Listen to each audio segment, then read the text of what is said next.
Welcome, everyone, to another edition of the Georgia Track and Field and Cross Country Coaches Collective podcast. And we are happy to join you today to talk about the state meet, which just happened about a week and a half ago or so. And I'm joined by Chris Mayer of Athens Academy. And before we dive in, we want to give a plug for a couple of things. Of course, you can always check out our coaching collective website, georgiatfxccollective.com. We're on social media as well. And we started a mentor program this fall, which I know the season's over, but it's a great time to do some reflecting on the season and maybe what you might want to do in the future. And a mentor could definitely help with that. So check out our website. If you'd like to reach out to somebody, we have people from all classifications, a variety of regions and areas of the state that are willing to help. And we'll be working with our third counterpart, Nick Hustalakis, is coming up with the track mentor list. So we'll be unveiling that here in the next month or so. But without further ado, we're going to dive in to talk about the cross-country state meets. Now, full disclosure, with 16 races now, we're not going to be talking about every single race. We're going to hit what we think are kind of some of the highlights. So please do not take offense if we don't have much to say or skip over certain classifications. But we're looking at what we think were the main stories coming out of Carrollton that caught our attention. But certainly kudos to all state champion individuals and teams as well.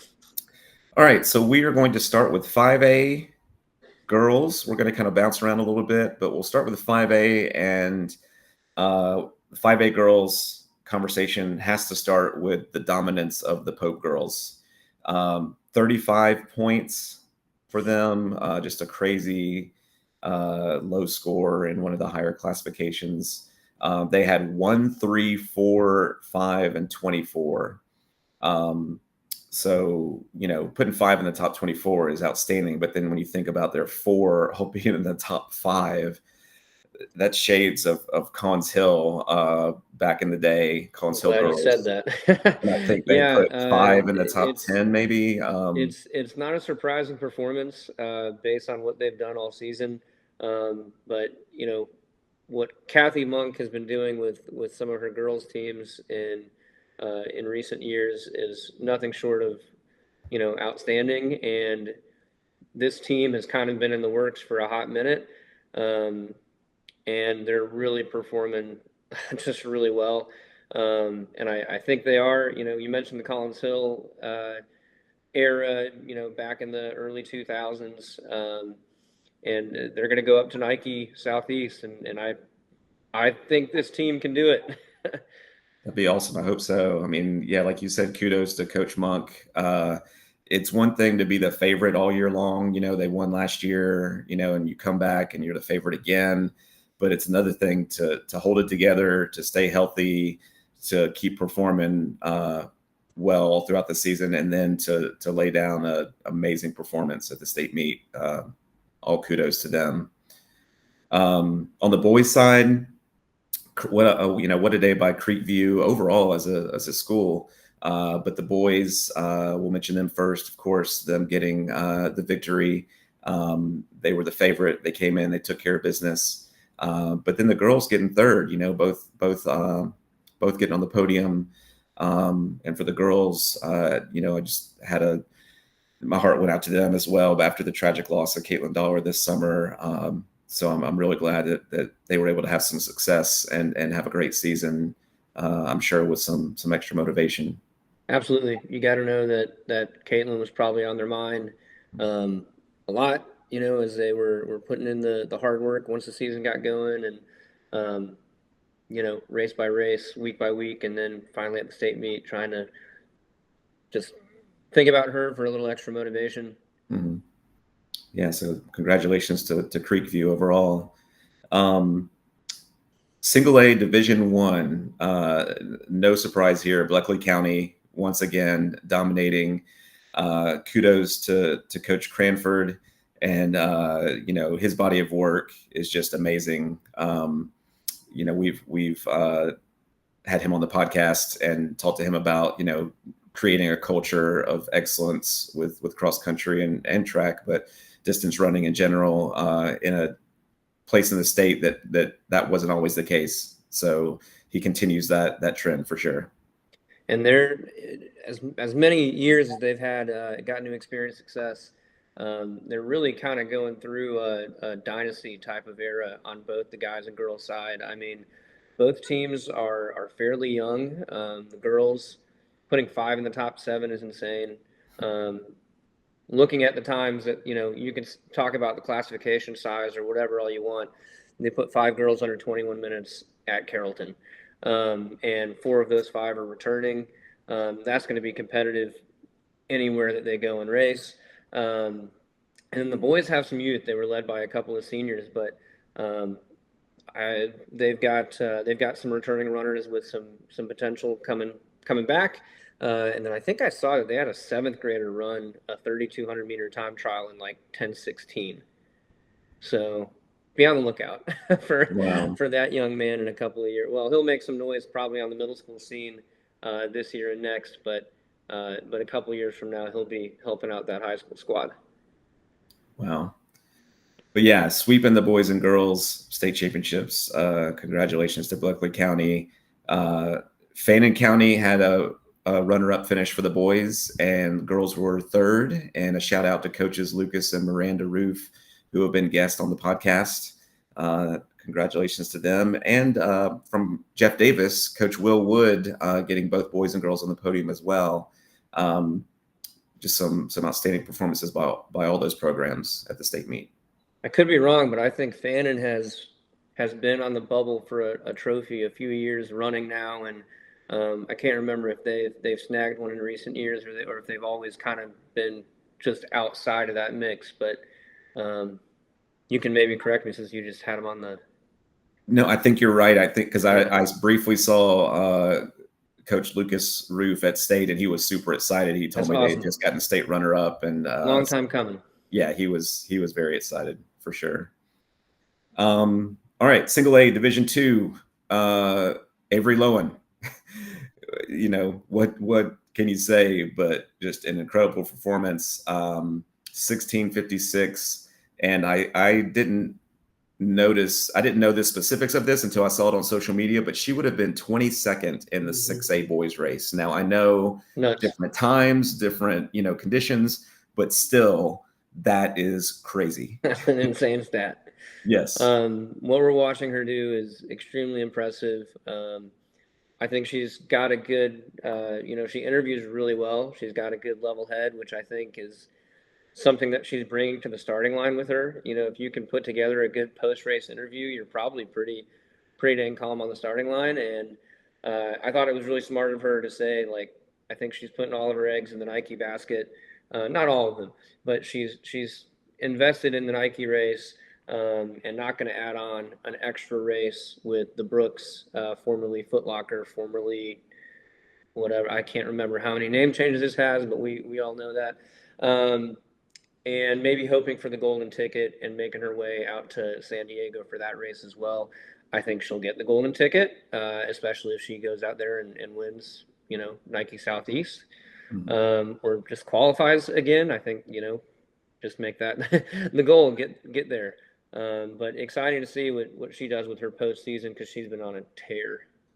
Absolutely. I mean, being the meet director of Coach Wood, I was bummed when her coach told me she wasn't coming. But on the other hand, I was glad because I thought, okay, that's fine. Save it for later. And let's see what you can do at state in the postseason. So congratulations, Avery. All right. Single A through AAA private, Hebron boys with the 3-point victory. And I want to give a shout out to Coach Mike Taylor. He told me about their, I believe, number 3 who passed, he said about 20 people in the last mile. He said he did not feel good about it through 2. And then all of a sudden he was like, wait a minute, things have changed. And I just love hearing those stories of, the hero, whoever they hear. I mean, everybody, does their part, but when there's one particular person who is just moving up through the crowd at Carrollton. I love stuff like that. Yeah, absolutely. I think this is only their second time winning ever. I think third. It might be third. Okay. But I think the last time they won, it was 2015 or 2016. I think it's been about a decade. So, Mhm. you know, that means it's a different era when a team goes that long without winning. You know, they've got to kind of rebuild, reestablish their culture, and it's not one of those things that rolls over every year. You know, and on top of that, they were leaning on two freshman scorers, Wow. which you never know how that's going to go. Flip of the coin, right? Either of those freshmen are going to be very pleasantly and nicely like naive and have a great day, or they're going to let the pressure get to them and they could have a bad day. But they were definitely leading on those top five. Six seemed like it was a little far away. Um, yeah, and kudos to Whitfield because they saved their best race of the season for last. You know, Hebron definitely had the feel of being the favorite all year, especially as we got a little deeper into the season. Um, and Whitfield brought it. I mean, they made it super close. I mean, what would we say? 7 points? Three. 3 points, excuse me. Yeah. 3 points. Yeah. Just one of those nail biters. You're sitting there watching the scoreboard and, you know, waiting to see how it actually all panned out. Absolutely. And I'll give a shout out to you and the squad you helped coach, Athens Academy, getting fourth. And I didn't notice this, but you're about to give us a stat about how deep it was at state, how close it was between the podium teams. Yeah, we were definitely happy with that day for our boys. It was a season of redemption of sorts.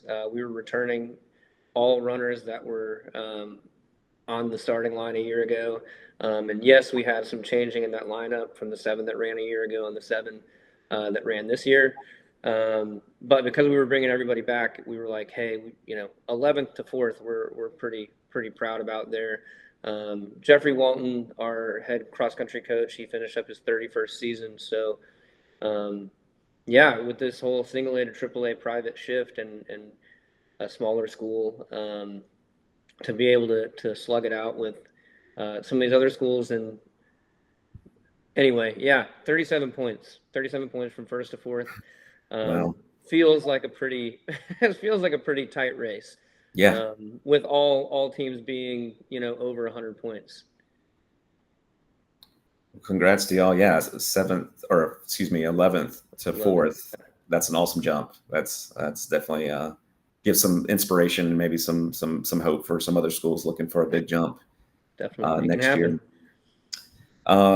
Wesleyan girls, another state title. They've got a nice trend going. Coach McDaniel keeping things rolling, the Wesleyan machine. Mount Vernon was second and Mount Pisgah third. And this kind of inspired, I know it's kind of ridiculous, but I've always found it interesting when schools with similar names finish close together.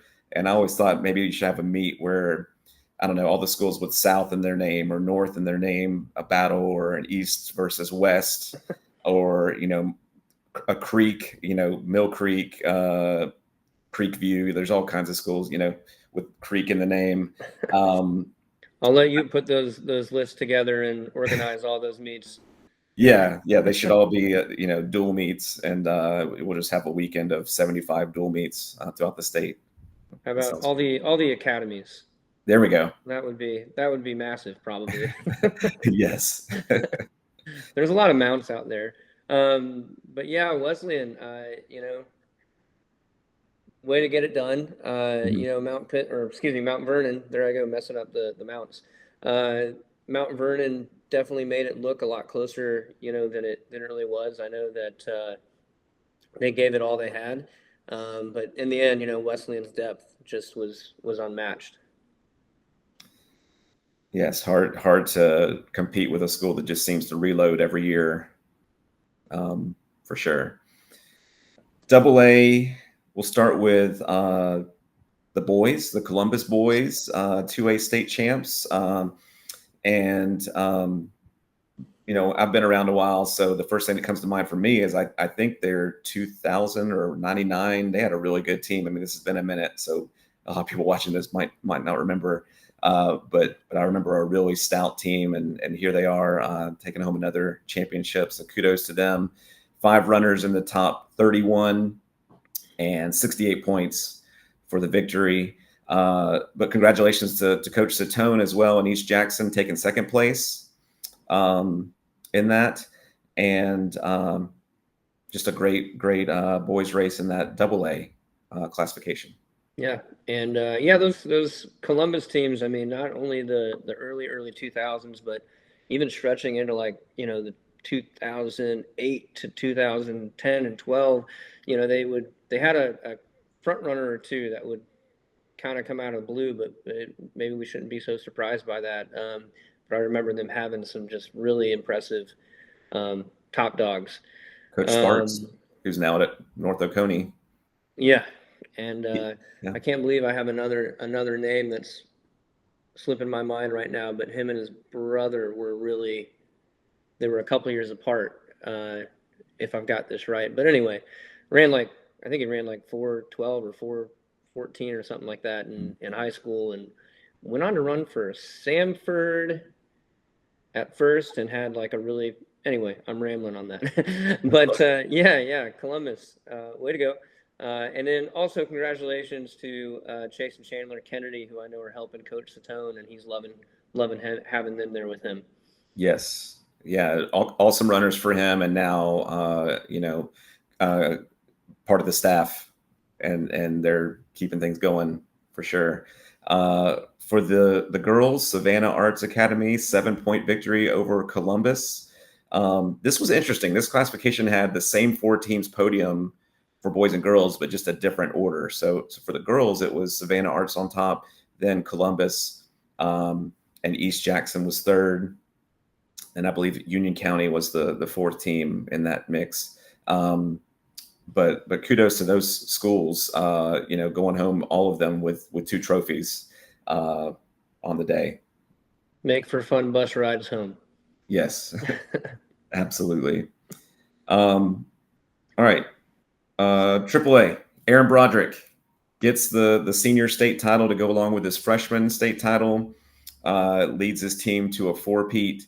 I'll admit I have ties to this one, being a college teammate of Aaron's father, Brian, at Barry.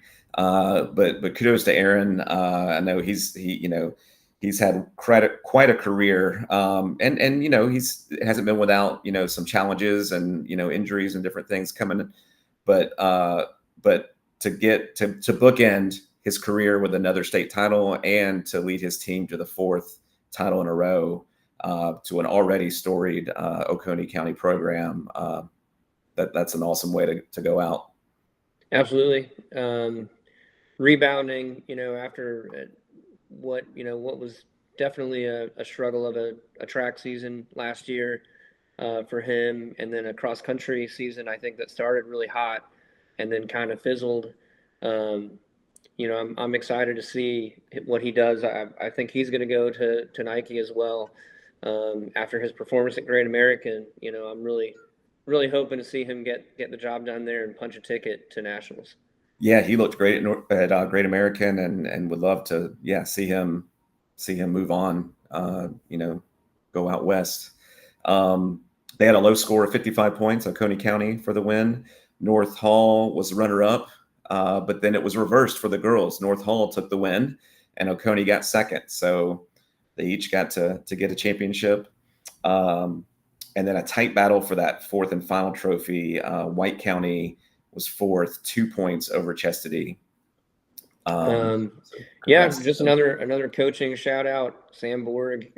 He's just on a roll up there at North Hall, and his girls teams have. If he has it down here, it usually only lasts one season. So he keeps finding a way to elevate that girls team specifically. And I know he's fighting for some depth on the boys side. I think both of his sons are now running on the boys side, so I bet that's exciting for him. Shout out Sam Borg. Absolutely. 4A. And for those of you that were either coaching or running. I was running in the 90s. 4A was the highest classification in the state back then. Just a little tidbit of trivia. Uh, but for this one, maybe the individual race of the meet, really both 4A boys and girls brought it. And just some incredible races. You had Cameron Collier of Midtown first in 1609. Actually, I think that's 1607, I believe. Oh, 07, yes. Yeah, sorry, because then the runner-up, Everett Sanders of Maynard Jackson, was 09. Then Cole Minich of Benedictine Military, 1612. So you're talking about three guys coming in 3 seconds, and that's not even including a guy that was up there for most of the race. Jacob, and I'm going to butcher his last name. You know how to say his last name? Jaco? Did I say it right? I think it's Jacko. Jacko. Okay. Sorry, Jacob. I'm sure I'm in a line of people that have messed up your name, but sorry about that. But he was up there making it a race, still held on for fourth. So kudos to him, and he did what he needed to do for his team because Westminster got the 3-point victory over a hard charging Stars Mill, who I heard was really making it quite the race in the second half, for sure. Yeah, this is it was a really crazy individual race, really crazy team race. 4A not disappointing. It is really maybe the most interesting mix of schools that you can have right now. Those top guys, I mean, they're regional threats. I keep saying this. I hope we see them at one of the national or the regional qualifiers because Cameron Collier's thrown down some times this year. Everett Sanders has thrown down some times this year. I think it's Minnick or Minish. I mean, I feel like I've been under a rock or something because I'm like, man, this guy, he should not be a sleeper because when I pulled his profile, it's like he was a 944, 419, 201 sophomore. He broke 16 last year at NXR Southeast. So he's got the accolades to be, I mean, who knows what he's going to do on the track this spring and next year because he's only a junior. So, yeah, way to go. And the Jackos of Westminster, I think Jacob's a senior now, or is he a junior? I think he's a senior. I mean, it's been like 6 years of just his brother, 2 years older than him. I mean, they were just a shot in the arm, I think, for that program for a few years, and they've kind of built that team around. They've had a number of really great runners, but the Jacko name has been, a staple for a while now. Yeah, and again, kudos to him bringing home that fourth place. I know he was going for more, but he got fourth, and his team got the victory. So hopefully, he went home happy. I'm sure he did. For the girls, again, tight finish between the top finishers. You had Grace Danzer of Maynard Jackson first in 1904, then just 1 second back, Morgan Waddell of Marist. Third, Ella Aberici of Cambridge, 1907. So again, three finishers, 3 seconds, just like the boys. And then Effie Ward of Harris County, fourth in 1910. So the top four in 6 seconds. And from what I heard, there was quite the shuffling around the last maybe half mile or so of the race to have some dramatic finishes there. In the team battle, you had, and this is wild too, Westminster 85, Marist 87, so 2 points difference there. But then third, Harris County 94, so just 9 points back. So 9 points separating first through third in that Quad A girls race. Yeah, insane. The same fireworks that we had with the boys race. Kudos to Harris County. I was pulling for y'all this year. that would have been a super awesome victory. Now on the Maynard Jackson thing, Everett Sanders so close to winning that title, and then Grace Danzer getting that win. Has Maynard Jackson ever had an individual boy and girl win at the same time? Yeah, not that I know of. Kind of crazy. Yeah, So. yeah. Outstanding job by their runners and then the coaches this year. Absolutely. And kudos again to 4A for maybe the overall tight Great, races both yeah. individually and team wise. All right, so that brings us to 6A, largest classification, and you had an interesting development for the boys because Coach Tillery, great coach, but it's been a long time coming for him and his boys. They've had podium teams before. They were state runner-up last year, entered the season as the favorites, and they got the job done. Did have some challenges from some teams, some close finishes, particularly at Coach Wood, but their boys get it done. And again, Coach Tillery, first at South Forsyth, then West Forsyth, many podium teams, some state champ individuals, but this year just was a special year for them, and they had 53 points. Did a little research.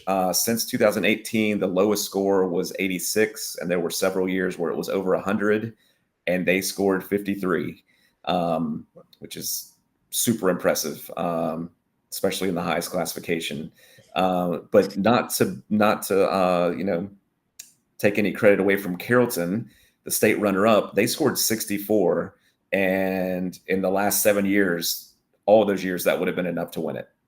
So, and 4 boys in the top 11, and I believe they're all sophomores, which is crazy. Yeah. So yeah, kudos to Carrollton as well, but it was definitely West Forsyth's day to take the top spot. So congratulations to them, Coach Tillery, Coach Griffith, and their staff.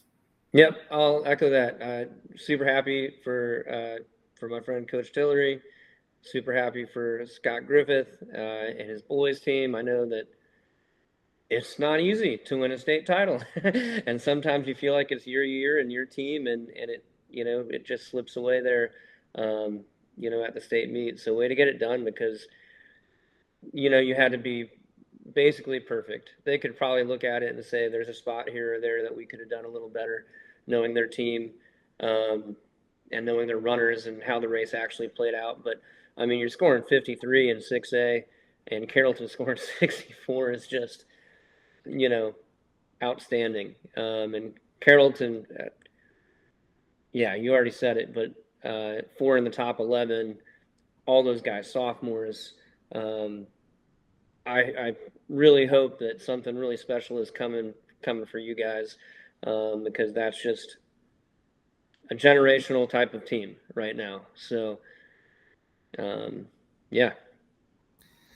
Yeah, sometimes there have been other second place teams that any other year would have won. I think of this has been a minute, but the 2010 Parkview team, who was second to Brookwood boys and just like 2 points or so from going to nationals themselves.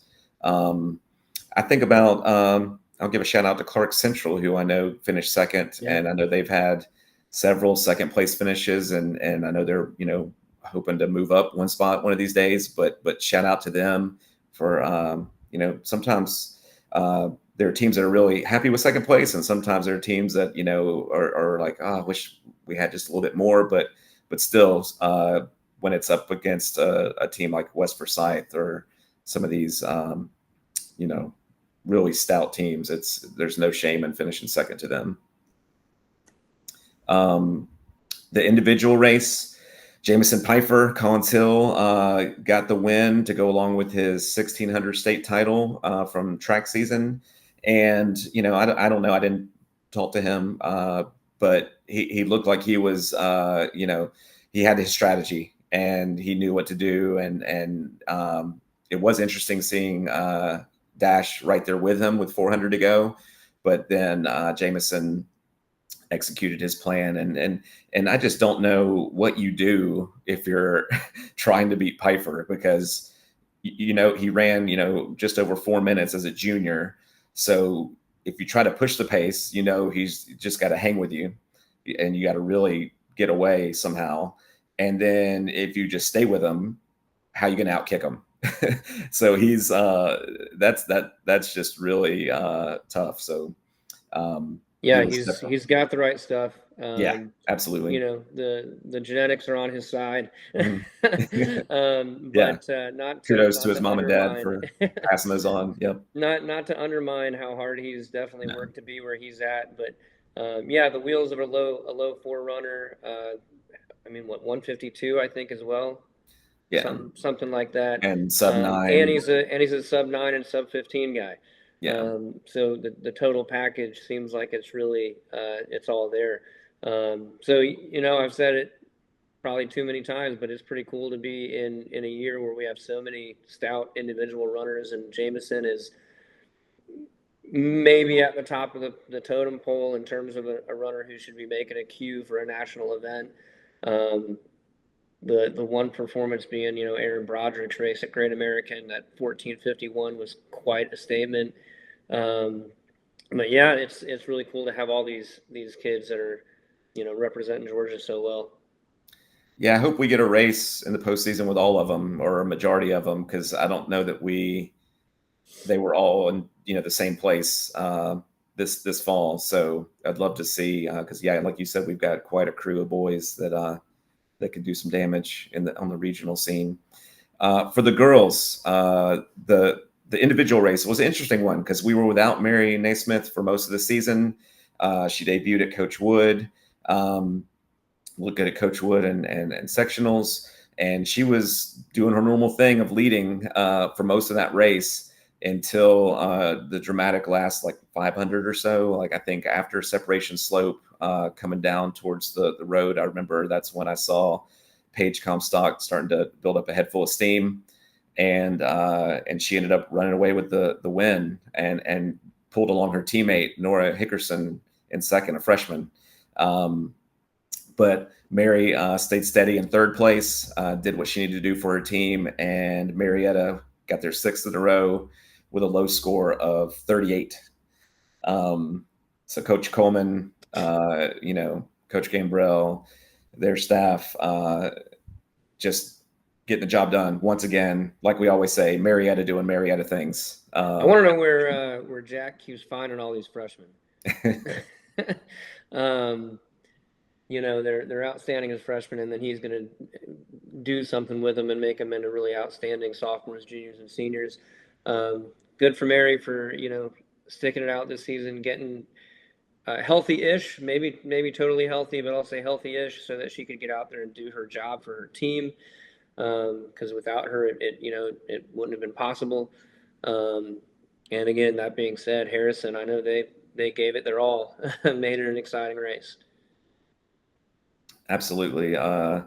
Again, kudos to Harrison and their season and finishing second and certainly pushing Marietta this year. Walton gets fourth for the second year in a row, and also for the second year in a row, it was by 5 points or less. So kudos to them and their runners for being clutch. Coach Gower, Coach Stewart, getting their runners to fight for every spot and hang on to that fourth and final trophy for the second year in a row. So kudos to them. All right, so that's it's kind of the wrap up of the season. Like you said, we're awaiting now the regional meets to see what happens. We got Brooks, formerly Foot Locker, and other names. A few other names. Yeah, we got Let's the just call Nike it Foot Locker. Regional. We got people that might even extend it to Running Lane the first weekend of December.